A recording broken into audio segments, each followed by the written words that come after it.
नमस्कार, स्वागत सभी साथियों का विलेज टेक्निकल हेल्प चैनल में। साथियों, आज एक बहुत बड़े अपडेट के साथ विकसित भारत संकल्प यात्रा के अंदर गांव-गांव में जो एक कैंप लागू हो रहे हैं, उसके कौन-कौन सी योजनाओं का रजिस्ट्रेशन हो रहा है तथा कैसे इसका रजिस्ट्रेशन करना है।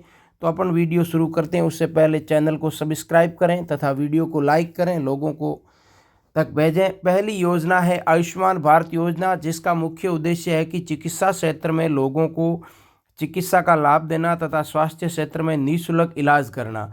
दूसरी योजना है दीनदयाल अंत्योदय योजना, जिसका मुख्य उद्देश्य है कि गरीबी रेखा को कम करना तथा ग्रामीण और शहरी क्षेत्रों में इसका विकास करना। तीसरी योजना है उज्ज्वला योजना का मुख्य उद्देश्य है कि भारत में ईंधन का उपयोग स्वच्छ ईंधन का उपयोग को बढ़ावा देना। इसमें मुफ्त एलपीजी कनेक्शन वितरण किए जा रहे हैं। इस योजना का लागू होने का उद्देश्य है कि महिलाओं को सशक्तिकरण बढ़ावा मिलना तथा महिलाओं को स्वास्थ्य की सुरक्षाओं का ध्यान रखना। तीसरी योजना है साथियों पीएम सम्मान निधि योजना, जिसको भारत सरकार ने इस योजना का मुख्य उद्देश्य है कि किसानों को आर्थिक सुरक्षा प्रदान करना, उसकी आय को वृद्धि करना तथा इसके अंतर्गत किसानों को 6,000 रुपये पहले दिए जाते थे, इसकी वृद्धि करके किसानों को 12,000 रुपये दिए जा रहे हैं। चौथी योजना है भारत पोषण योजना, जिसका मुख्य उद्देश्य है कि पोषण शक्ति का निर्माण करने का मुख्य उद्देश्य है सरकारी विद्यालयों में पढ़ने वाली बालक बालिकाओं को पोषित युक्त भोजन उपलब्ध करवाना, कुपोषण को दूर करना। चौथी योजना है पांचवी स्वामित्व योजना, जिसका मुख्य उद्देश्य है कि पंचायती राज के अंदर जो ड्रोन के माध्यम से एक ग्रामीण परिवेश का आवास का सीमांकन करना और इसको ऑनलाइन करने का कार्य किया जा रहा है। इसके बाद है प्रधानमंत्री जीवन ज्योति योजना, जिसका मुख्य उद्देश्य है कि पॉलिसी करने वाले व्यक्ति की किसी कारणवश यदि मृत्यु हो जाती है तो नॉमिनी को 2 लाख रुपए का इंश्योरेंस क्लेम मिलता है। इसकी बीमा कराने के लिए आयु न्यूनतम 18 वर्ष से 50 वर्ष तक होनी चाहिए तथा बीमे की मैच्योरिटी है वो 55 साल है। उसके बाद है अटल पेंशन योजना, जिसका मुख्य उद्देश्य असंगठित क्षेत्रों में कामगारों के बीच दीर्घायु जोखिम को दूर करना और संगठित क्षेत्रों को कामगारों को सेवानिवृत्ति को स्वैच्छिक बचत उपलब्ध करवाना। इसी के साथ अगली योजना है नैनो फर्टिलाइजर योजना, जिसका मुख्य उद्देश्य है साथियों उर्वरकता और शोध विकास करना, जिससे कृषकों को 2.0 की दिशा में नई संभावना का विचार करना, देश को विकसित किसानों को लाभ पहुंचाना है। उसके बाद साथियों अगली है प्रधानमंत्री गरीब कल्याण योजना, जिसका मुख्य उद्देश्य है केंद्र सरकार द्वारा सार्वजनिक वितरण प्रणाली के द्वारा गरीबों परिवार को मुफ्त अनाज मुहैया करवाना। इस योजना का पहली बार 2016 में इसको शुरू की गई थी और इसे वित्त मंत्रालय द्वारा लागू करके इसको लोगों को मुफ्त अनाज मुहैया करवाना, जिसको अन्नपूर्णा योजना के साथ किया जा रहा है।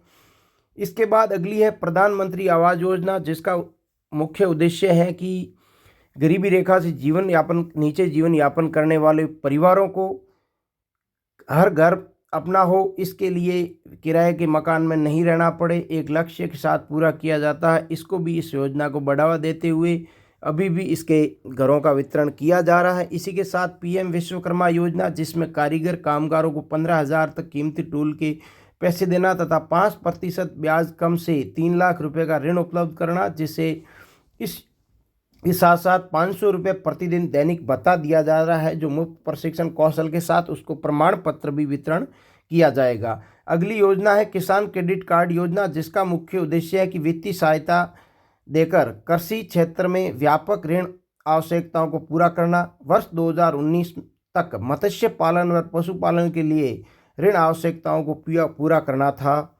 उसके बाद है हर घर जल जीवन मिशन के तहत जल जीवन मिशन की ज़रूरत उद्देश्यों को पूरा करने के लिए वर्ष 2024 में 2,62,29,829 परिवारों को घरेलू कनेक्शन उपलब्ध कराए गए हैं। इस योजना के प्रत्येक परिवार को 55 लीटर की प्रतिदिन जल आपूर्ति के लिए किया जा रहा है। इस योजना को प्रत्येक गांव ढाणी में पाइपलाइनों के माध्यम से पानी पहुंचाने का कार्य किया जाएगा।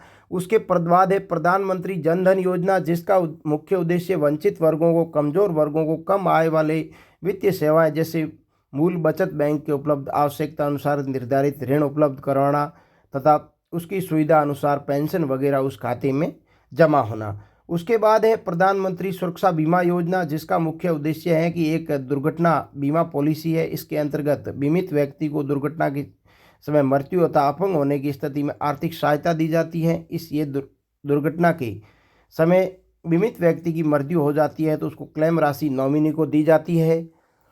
उसके बाद है साथ ही पीएम प्रमाण योजना।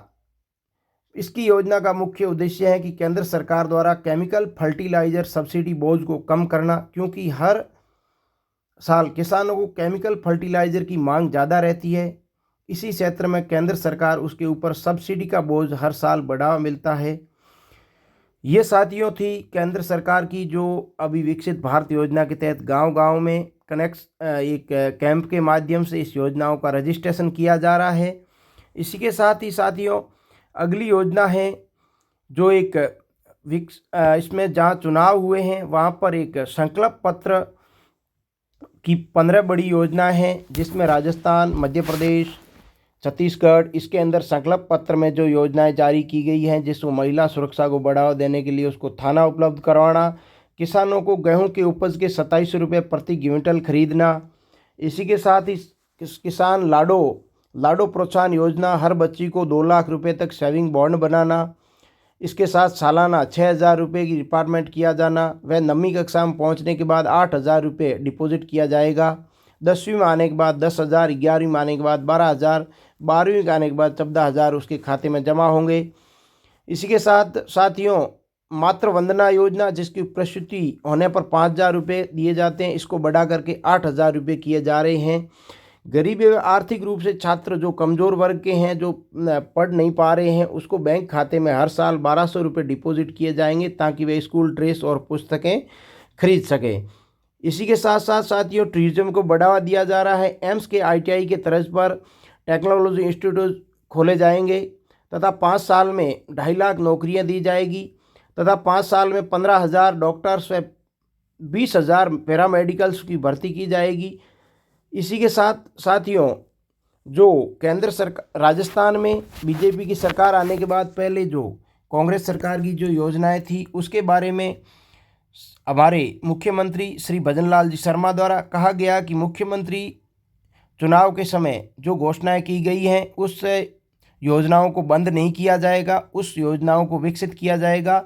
जहां पर गरीबी अन्न कल्याण योजना हो, चाहे साथियों इसमें चिरंजीवी योजना हो, इस चिरंजीवी योजना को बंद किया जाएगा, क्योंकि इस योजना में पिछली बजट में 25 लाख से बढ़ाकर 50 लाख करने की घोषणा की थी। उसके भारत सरकार आयुष्मान कार्ड के तहत इनको दिया जा रहा है।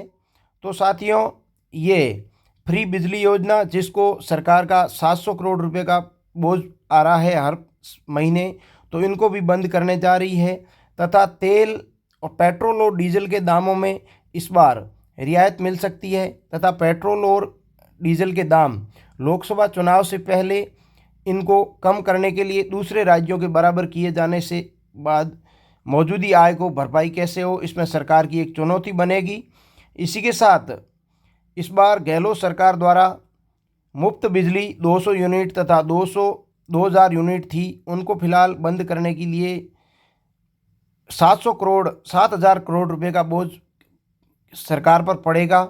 इसी के साथ ही राजस्थान में ये गारंटी पूरी होगी। राजस्थान कमज़ोर वित्तीय क्षेत्र में इसमें सवाल किए जा रहे हैं कि भजनलाल द्वारा जन कल्याणकारी योजना का क्या किया जाएगा पिछली सरकार की। तो इन्होंने एक सवाल घूम रहा है कि मुख्यमंत्री भजनलाल शर्मा ने कांग्रेस सरकार की गई घोषणा को रद्द नहीं किया जाएगा, लेकिन इसमें स्पष्ट नहीं कहा गया है उनको कैसे लागू किया जाएगा, क्या है उनके बारे में।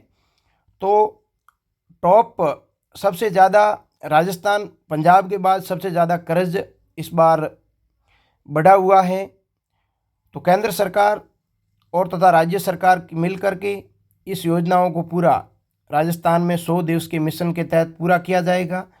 साथियों इस प्रकार की जानकारी हमारे चैनल पर मिलती रहेगी। साथियों चैनल को सब्सक्राइब करो तथा वीडियो को लाइक करो तथा लोगों तक भेजें तथा इन योजनाओं के बारे में जानकारी मिल सके।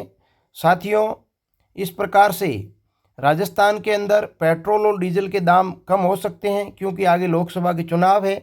इसलिए उनके दाम कम किए जाएंगे। तथा पिछली सरकार की कुछ योजनाएं हैं जो राजस्थान में एक बोझ के रूप में उभर रही हैं, ऐसे माना जा रहा है सरकार का। बाकी लोगों का तो इन योजनाओं को बहुत फ़ायदा हो रहा है, लेकिन बीजेपी सरकार ये नहीं मान रही है कि भाई नहीं हो रहा है, नुकसान हो रहा है सरकार को। तो धन्यवाद साथियों, वीडियो को लाइक करें, चैनल को सब्सक्राइब करें। मिलते हैं अगले वीडियो के साथ। जय हिंद, जय भारत।